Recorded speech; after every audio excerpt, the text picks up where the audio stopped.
प्रभु की राह में कदम जो रखा हमने, रास्ता प्रभु ने दिया, नाम मेरा हुआ। मैं राधा चरणदास आप सभी साधकों हरिभक्तों का अपने YouTube चैनल में स्वागत करता हूं। आप सभी को मेरा जय जय श्री हरिवंश। भगवान भी अपनी भक्ति के लिए विशेष भक्तों का चयन करते हैं। यह चयन भक्त की भगवत प्राप्ति की जिज्ञासा पर निर्भर करता है। ऐसे भक्त लाखों में से एक होते हैं। जिस भक्त को अपने जीवन में भगवान के सिवा कुछ दिखाई नहीं देता और सारी चीजें व्यर्थ लगती हैं और भगवान को पाने की चाह में वह उनकी प्राप्ति हेतु भगवत प्राप्ति मार्ग पर चल देता है और पीछे नहीं हटता, तब विवश होकर प्रभु को भी उसे गले लगाना पड़ता है। इस मार्ग में विभिन्न प्रकार की कठिनाइयों को सहते हुए भक्त को यह जिद पकड़ना पड़ती है कि मुझे तो बस प्रभु ही चाहिए और कुछ नहीं। जो इन सभी परीक्षाओं में उत्तीर्ण हो जाता है वही प्रभु की गोद में बैठता है। ऐसे ही भक्तों में से एक हमारे प्रातः स्मरणीय परम पूज्य गुरुदेव श्री प्रेमानंद बाबा हैं, जो भगवत प्राप्ति की जिद लिए हुए बचपन से ही अपना घर, माता पिता, सगे संबंधियों सब कुछ छोड़कर मात्र 13 वर्ष की अवस्था में ही काशी के घाटों पर अपना जीवन यापन करने लगे और संन्यास मार्ग अपनाया।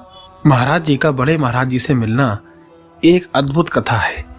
आइए इस वीडियो के माध्यम से इस कथा को सुनते हैं। वृंदावन आने से पहले महाराज जी वृंदावन के विषय में कुछ नहीं जानते थे। महाराज जी के विचार में भी कभी ये नहीं था कि वो वृंदावन जाएंगे और वृंदावन वासी बनेंगे। ये जो हुआ था बस महादेव की प्रेरणा से ही हुआ था। कहते हैं कि भगवान शिव अपने जिस भक्त पर भी अत्यंत प्रसन्न हो जाते हैं उसको श्यामा श्याम की उपासना उपहार स्वरूप देते हैं। बस एक दिन काशी में तुलसी घाट में पीपल के वृक्ष के नीचे महादेव की कृपा से महाराज जी के स्मरण में आता है कैसा होगा वृंदावन। और जब काशी में ही किसी संत की प्रेरणा से जब महाराज जी रासलीला देखते हैं तो महाराज जी का मन वृंदावन आने के लिए व्याकुल हो उठता है और वो वृंदावन आ जाते हैं। जब महाराज जी वृंदावन आए तो उनकी दैनिक दिनचर्या में बिहारी जी के दर्शन और वृंदावन परिक्रमा प्रमुख थे। एक दिन महाराज जी बिहारी जी के मंदिर में दर्शन हेतु गए हुए थे। तभी एक संत महाराज जी ने कहा कि आप कभी राधा वल्लभ मंदिर भी गए हैं? महाराज जी ने कहा नहीं। तभी उन संत महाराज ने महाराज जी से राधा वल्लभ मंदिर जाने के लिए भी कहा। महाराज जी ने सोचा कि इसमें भी कुछ बिहारी जी की लीला ही है और इस प्रकार महाराज जी राधा वल्लभ जी के मंदिर पहुंच गए। राधा वल्लभ मंदिर पहुंचकर महाराज जी ने ज्यों ही राधा वल्लभ जी को देखा तो महाराज जी को ऐसा लगा कि इनसे कुछ पुराना नाता है, ये तो हमारे पुराने चिर परिचित हैं। इस प्रकार समय बीतता गया। अब एक दिन जब महाराज जी वृंदावन परिक्रमा लगा रहे थे तब एक सखी गा रही थी। श्री प्रिया वदन छवि चंद मनो प्रीतम नयन चकोर प्रेम सुधा रस माधुरी पान करत निशि भोर। इन शब्दों को सुनकर महाराज जी को ऐसा अनुभव हुआ कि यह शब्द उन्हें अपनी ओर आकर्षित कर रहे हैं, अपनी ओर घसीट रहे हैं। प्रभु को जिस भक्त को अपनी ओर घसीटना होता है वे घसीट ही लेते हैं। ये प्रभु की ही माया है। महाराज जी ने उन सखी से कहा कि आप हमें उस ग्रंथ को लाकर दे देंगी क्या? सखी ने महाराज जी की ओर देखा और सखी बोली कि हम आपको ग्रंथ तो लाकर दे देंगे, लेकिन जब तक आप राधा वल्लभी नहीं बनेंगे तब तक इस ग्रंथ का रंग आप पर नहीं चढ़ेगा। उस समय महाराज जी लाल वस्त्र धारण किए हुए थे और शिव जी का त्रिकुंड लगाए हुए थे। तभी उन सखी को ऐसा अनुभव हुआ।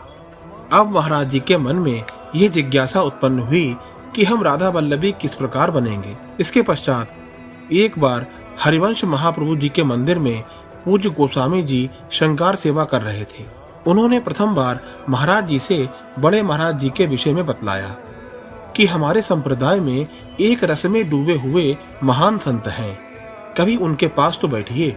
महाराज जी ने गोस्वामी जी से आग्रह किया कि उन संत का हमें पता बताइए। तब उन्होंने बतलाया कि वे परिक्रमा मार्ग में लाडली कुंज में मदर टेर के सामने रहते हैं।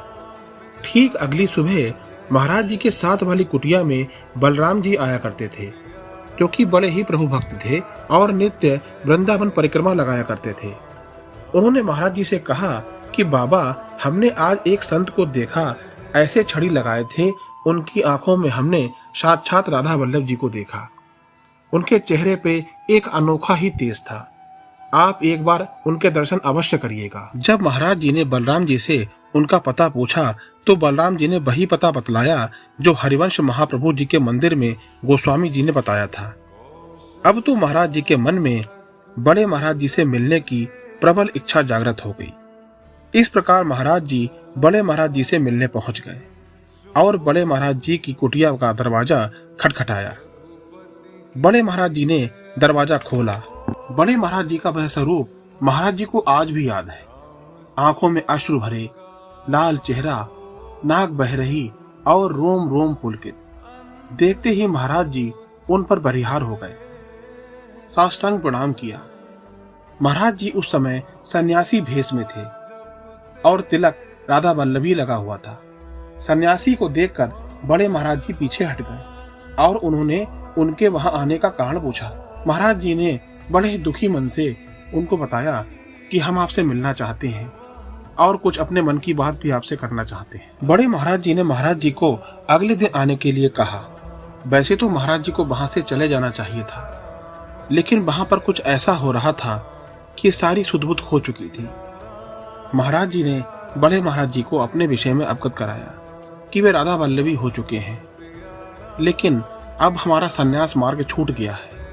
अब हमें ये बताएं कि हमें राधा वल्लभ संप्रदाय में क्या करना पड़ेगा। हम परिक्रमा लगाते थे, इस संप्रदाय में परिक्रमा भी नहीं है। हम व्रत रखते थे, इस संप्रदाय में व्रत भी नहीं है। तो कृपा करके हमें बताएं कि राधा वल्लभ संप्रदाय में हमें किन नियमों का पालन करना पड़ेगा। बड़े महाराज जी ने महाराज जी को बैठने को कहा और उनका हाथ पकड़कर वो दुलार किया जो महाराज जी आज भी याद करते हैं। वो दुलार केवल राधा रानी के चरणों में ही मिल सकता है। उस दुलार को पाकर महाराज जी धन्य धन्य हो गए और राधा वल्लभी संप्रदाय में आ गए। इस प्रकार आपने देखा कि महाराज जी बड़े महाराज जी से मिलने से पहले और राधा वल्लभ मंदिर आने से पहले सिख संप्रदाय के किसी भी संत से परिचित नहीं थे। ना उन्होंने किसी उपासना का चयन किया और ना ही वे इस संप्रदाय के विषय में कुछ भी जानते थे। जो कुछ भी उनको मिला देवादिदेव महादेव की कृपा से मिला। जमाने के देखे हैं रंग हजार, नहीं कुछ सिवा राधा के। जीवन के दिन बचे हैं चार, नहीं कुछ सिवा राधा के। इस प्रकार ये वो मिलन था जब महाराज जी बड़े महाराज जी से प्रथम बार मिले। इस कथा को सुनकर मन मस्तिष्क में बड़ा ही सुखद अनुभव होता है, इसलिए हमने इस वीडियो को बनाया। आशा करते हैं कि आपको भी इस कथा को सुनकर अपने मन मस्तिष्क में एक सुखद अनुभूति हुई होगी। यदि आपको हमारे वीडियो अच्छे लगते हैं तो कमेंट में श्री राधा वल्लभ श्री हरिवंश अवश्य लिखें। चैनल को लाइक करें, सब्सक्राइब करें और शेयर करें। मिलते हैं एक नए वीडियो के साथ। तब तक के लिए आप सभी को इस तुच्छ दास का जय जय श्री हरिवंश।